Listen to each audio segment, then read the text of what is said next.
안녕하세요. 오늘은 240번째 책을 소개하려고 하는데요. 하나님이 나를 버리셨다라고 하는 맥스 루케이도의 책입니다.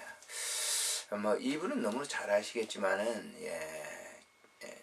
이 경건 서적에 많은 책들을 내셨고, 하나님 나를 버리셨다 이 책은 이제 미국에서 1,500만 부나 팔릴 정도로 이 베스트셀러가 되었습니다.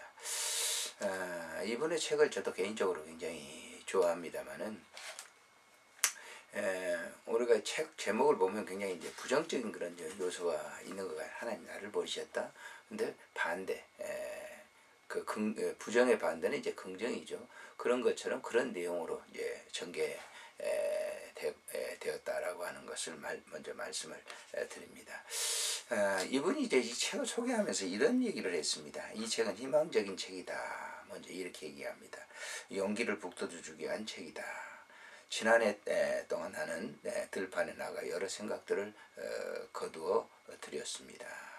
그 생각들의 크기와 향기는 다양하지만 그 목적은 유일합니다. 이 책을 읽는 독자들에게 희망을 전해주기 위해서 이 책을 샀다. 그래서 제가 좀 전에 말씀을 드린 것처럼 부정적인 제목이지만은 긍정의 요소를 지금 이 책에 담고 있다라고 하는 것이죠.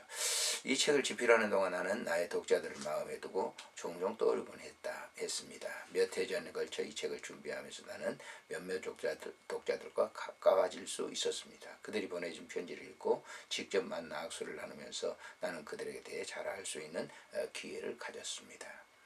그들이 매우 바쁜 것 같았습니다. 그들이 업무를 마치기도 전에 어느 시계 반원은 퇴근 시간을 가리키기 쓰고 어쩌다 책을 읽을 기회를 얻었다 하더라도 그 기회는 매우 적다고 말했습니다. 좋은 소식보다는 나쁜 소식이 해결된 일보다는 앞으로 해결해야 할 문제거리가 더 많아 초조하다고들 합니다. 나의 미래를 어떻게 펼칠까? 내 자녀들은 어떻게 될 것인가? 그들은 모든 일에 너무 조급스러운 나머지 전처럼 쉽게 믿지 않습니다. 거짓말을 밥 먹듯 하는 정치가들, 세상과 타협하는 목사들, 상대방을 속이는 배우자, 그들에게 상대방을 신뢰하는 것이 쉬운 일이 아니라고 하는 것이죠. 나는 미시간주에 있는 한 서점에 사업을 하고 있다는 독자 한 명을 만난 적이 있습니다. 그는 평소 내가 쓴 책을 좋아해서 날 만나고 싶었지만 사업에 바빠 다른 일에 거의 신경을 쓸 겨를이 없었기 때문에 그럴 수 없었느라고 말했습니다. 그리고 일 때문에 가족과 함께 보내지 못한 시간들을 후회하면서 가족들과 함께 이야기 나누기를 원한다고 고백했습니다. 시카고에 있는 두 아이와 살고 있는 이혼녀를 만났습니다. 한 아이는 엄마의 손을 잡아당기며 보채고 있었고 다른 아이는 울고 있었습니다. 그녀는 아이들을 달래면서 이렇게 말했습니다. 내가 잘못 생각했어요. 정말 다시 생각해보고 싶어요. 한 번은 프레스노에 밤을 보낸 적이 있었는데 거기서 한 사나이가 나를 찾아왔습니다. 그는 거의 집에서 시간을 보내는 사람으로 누군가 찾아다닐 사람이 결코 아니었습니다.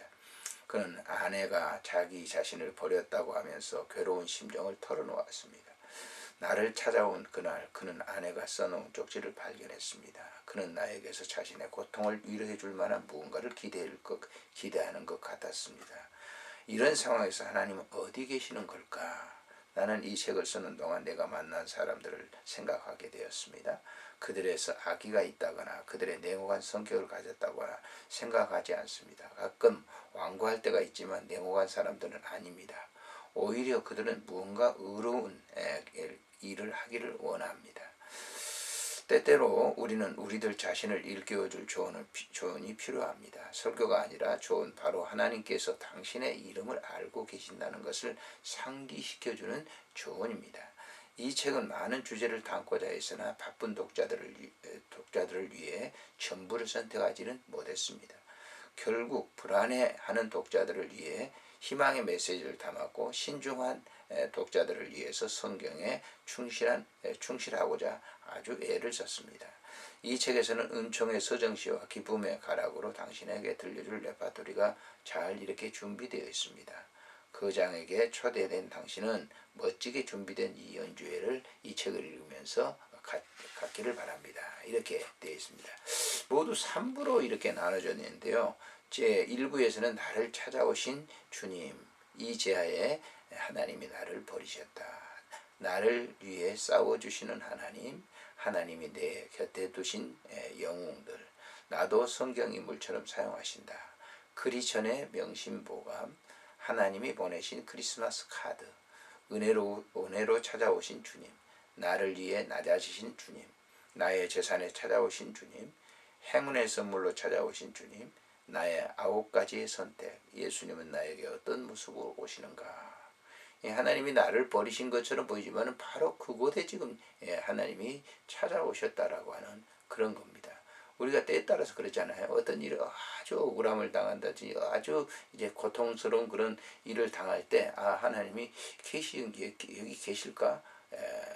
근데 바로 그 현장에 우리를 어루만지고 계신다는 그런 얘기죠. 제2부에서는 나를 만져주시는 주님, 귀뚜라미가 나를 화나게 만들 때 그 크신 팔에 안기세, 조상 탓하지 말라. 달의 몰락과 달의 회개, 당신의 돌멩이 자루, 오지의 마법사의 하나님, 문제는 바로 내 안에 있다. 한밤의 기쁜 소리, 성장하는 사람의 4가지 습관, 신앙은 엄숙한 것이 아닙니까? 포기할 수 없는 이유. 제3부에서는요, 나를 초대해 주시는 주님, 불행이 주는 선물, 아버지를 기다리며 고아원 현관에서 양부모를 기다리는 고아들, 산꼭대기를 향하여 하나님이 아시는 이름, 이렇게 3부로 써져 있습니다. 아무튼 이 책을 보면서 우리 자신들이 스스로 포로가 돼서 나는 하나님이 없는 것 같아 라고 하는 그런 생각을 갖는데 아니라는 거예요. 바로 그 옆에 하나님이 계셔서 그 부분, 하나하나의 부분들을 터치하고 만져주고 계신다라고 하는 것이 이 책의 모든 주제입니다. 안녕히 계십시오.